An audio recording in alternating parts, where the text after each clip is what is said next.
Hey guys, I'm Chef Team Max. Welcome back to my kitchen. Today we're doing a very simple dip. Summertime comes around, you go into a lot of parties. Taking a good old-fashioned artichoke and spinach dip over is always super easy for you to put together. I'm going to show you how to kick it up with some summer flavors and make it taste really nice.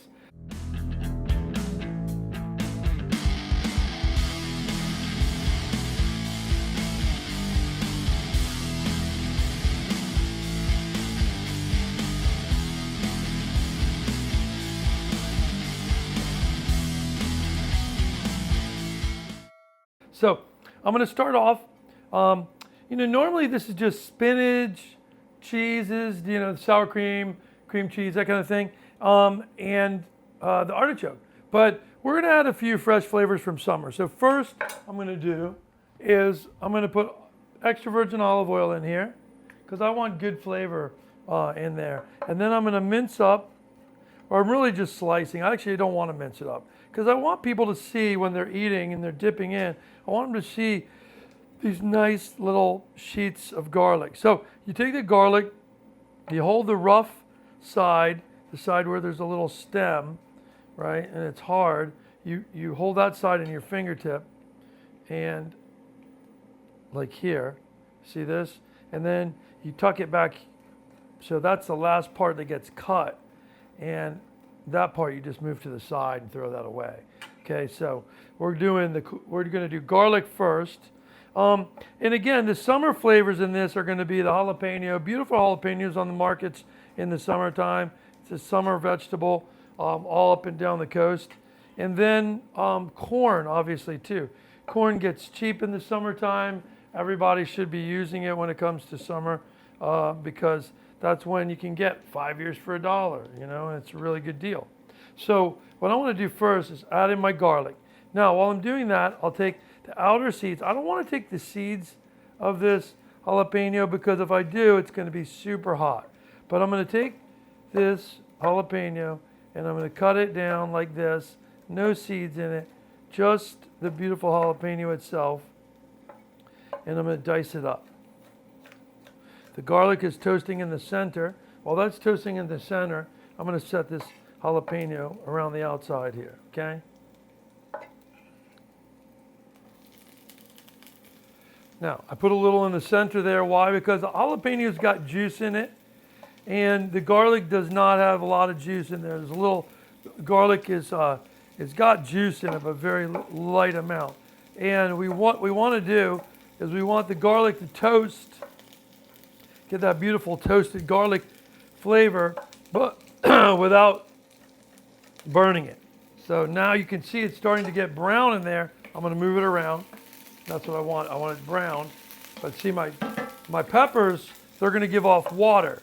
And when the peppers give off water, then they're going to cool this dish down slightly and keep it from burning. Okay? I'm going to do 3 because I want mine to be spicy. Okay?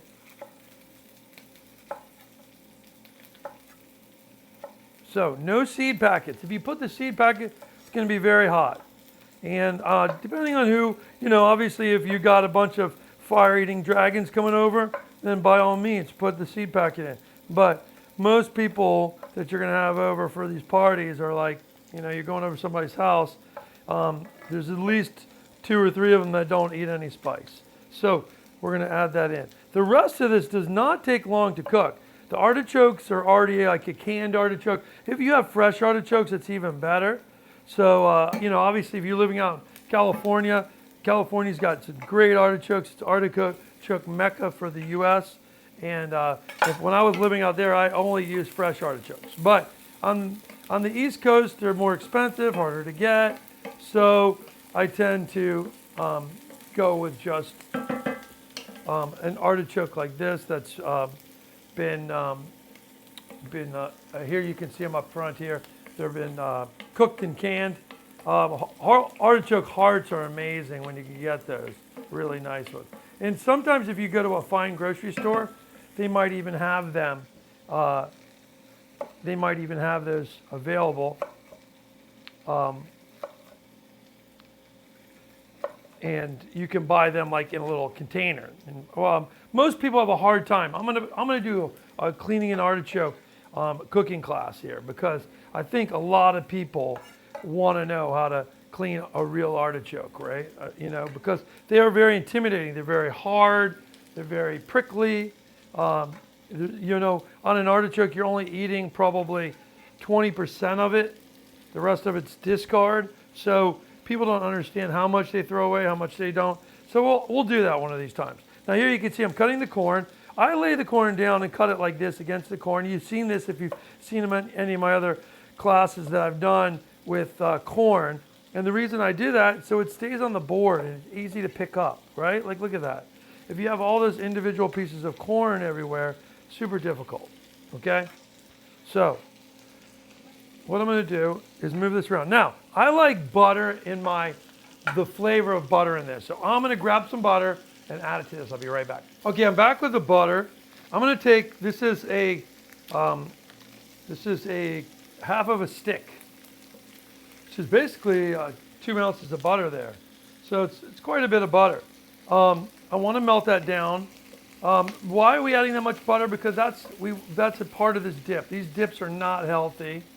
The only healthy thing that you could do is eat less of it. So if you're doing it for a big party, maybe have 4 or 5 pieces of crispy pita chip in there, or do bread or crackers or whatever you're going to put with your dip, or bread, just regular French bread. Just don't eat a ton of it, because it does have cream cheese, sour cream. When you're feeling like, getting a little crazy, letting it out a little, that's what you want to do. You want to eat it. I put the butter now because I want the butter to toast a little bit and not brown, but just lightly toast. And then I'm going to take, and I'm going to put salt, and I'm going to put pepper. Now I don't need a lot of pepper because we have the jalapeno. So I'm going to put a little bit of black pepper in here for black pepper flavor. I think it's nice, right? And I'll put that to the side. Okay, now from here, I'm just going to cook this like this until these other items soften. Corn takes about 5 minutes to saute and get tender. Okay, jalapeno is the same. We don't want crunchy, kind of the jalapeno in there. In this dip, we don't want really anything crunchy. We want everything kind of softer. So once this butter gets a little bit browner, I'm going to put my other ingredients in there. Now, one of the things I'm going to have is I've got some spinach here, and I'm going to lay my spinach down here, and I'm going to chiffonade it this way, which is cut it into one direction. You guys see how that's happening? And I'm just tucking the leaves under, not my fingers, I don't want to get cut. So I want to just tuck the spinach under while I slice, right?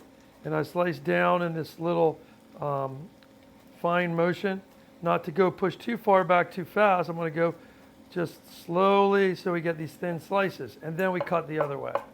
And now you're going to have this like dice of spinach, okay? And that's perfect because, well, what I do is I use a whole container of spinach, at the store you buy your little containers. I don't know how many ounces those are. They're probably maybe 4 ounces maybe of spinach. Spinach doesn't weigh very much. And you're going to take that and you put it in here. That we're going to wilt down next. That's going to add a little bit of liquid to this. If you wanted to deglaze this with a little bit of white wine at this point, you could. What I do is I add my spinach in, okay? And the reason I add my spinach in is because I want to cook the water out of the spinach. So rather than add a liquid in here, we're just going to put the spinach in. The spinach is going to be our liquid, okay? So I clean off my cutting board, right? I want to get this nice and clean. So we're going to get the rest of our stuff ready. And, big thing in the kitchen is clean as you go, right? That's huge in a French kitchen, I'll tell you what. If you don't clean as you go, you're going to get screamed at. So at home, what's nice about cleaning as you go is the reality is at the end of your preparation and your dinner, there should be very little dishes to do. Now, with this artichokes here, I've got these artichokes that were in a can. I'm just going to take those and I'm going to slice those up. And I want to slice them up really good. When somebody has a cracker or a piece of bread and they're dipping, you just don't want them to have huge chunks to have to fit in their mouth. So you're looking to get these things small enough, you don't want them to disappear, but you want them to be small enough where they don't present a problem on a cracker, okay? And that's it. So I go back and I cut the other way, like this, and that's it. They're still chunky and nice. You can see my spinach is wilted down. It's starting to get toasty in there a little bit. I'm going to turn this down a little. Doesn't need to be that hot anymore. Some of that flavor from the toasting vegetables like that on the bottom is fine. And I can even add a touch of water. Like I said, you could put a splash of white wine. White wine with cheese and garlic and spinach is a match made in heaven. I just didn't have any open, so I didn't put it. Otherwise, I would have put a couple tablespoons of white wine instead of water. But, you know, if you don't like to drink or you don't like the flavor of white wine, then don't put it. If I was going to use a white wine, I'd use like a Pinot Grigio, a Chardonnay, something dry, okay? Now you can see how beautiful that's starting to look, right? Everything's cooked down, nice. Now what I want to do is I want to taste it at this point. What am I tasting for? The doneness of the pepper and the corn. It's beautiful. Those are getting soft. Now I can add them in my artichokes. The artichokes, you don't have to cook them, right? You just want those to be blended together. Some of this juice from the artichoke will permeate the dish, and that's the flavor you get. The artichoke has a very predominant flavor. You want that to be scattered throughout this dish, right? So that's why we want to put it in now and just get the flavor coming out. Now once we do that, we're ready for our last batch, which is the sour cream and the cream cheese.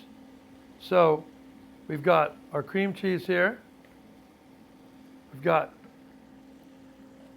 that, and then we've got our sour cream. Our sour cream is going to be softer, creamier. Our cream cheese is going to be thicker. That kind of brings the whole thing together. And you could put a little bit of water.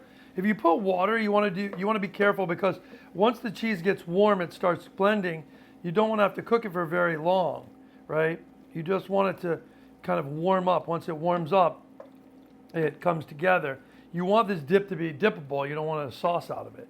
And so I don't think it probably needs any water at this point. It just needs the cheeses. So I'm folding that in. Now, the last thing I'm going to do is add in my kind of more elegant cheese. Now, with the elegant cheese, you could put anything in here. I like, artichokes, we used to always see artichokes in France, and I always when I think of artichokes, I think of French cheese. So I think of goat cheese. I think of either that or a Gruyere, which is like a French style sharper cheese. So I like the sharper cheese aspect to this. Using a mild brie doesn't really give you any flavor, right? It does. I shouldn't say that brie does have a flavor, but not like having a goat cheese. So with this, we're looking for a simple goat cheese to plop in there. And I put the whole log in there like that. It's beautiful. Okay. We're going to let this cook. I'm going to turn it down. I'm going to start blending it, pushing it around, right? I want this, and chopping that goat in there. I want that goat to come together. Now, if you wanted to, you could add Parmesan. Parmesan is a good flavorful cheese, and it's something easily to access. So if you don't like the kind of lemoniness of goat cheese, then by all means, stick some Parmesan in there. That's always a good one, all right? So with this, you're stirring this up. It's all coming together. And I think the last thing that we're going to add is parsley. Now, do you have to use parsley? No, because I just had some parsley extra in the fridge, so I'm going to use it in there. Parsley with all these ingredients works really well.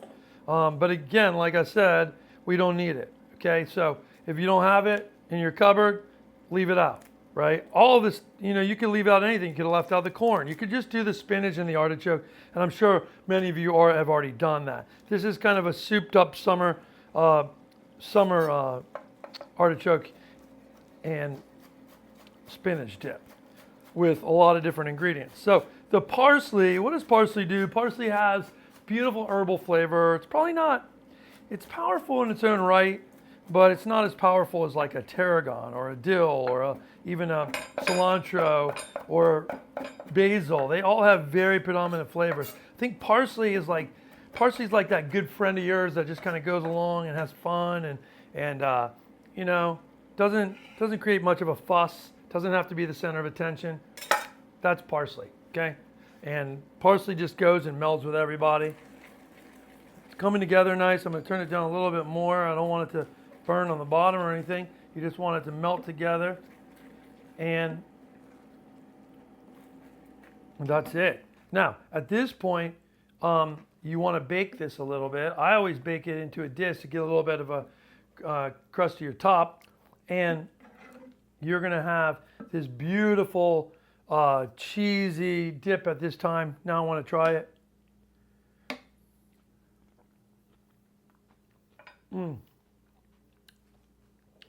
It needs a touch more salt.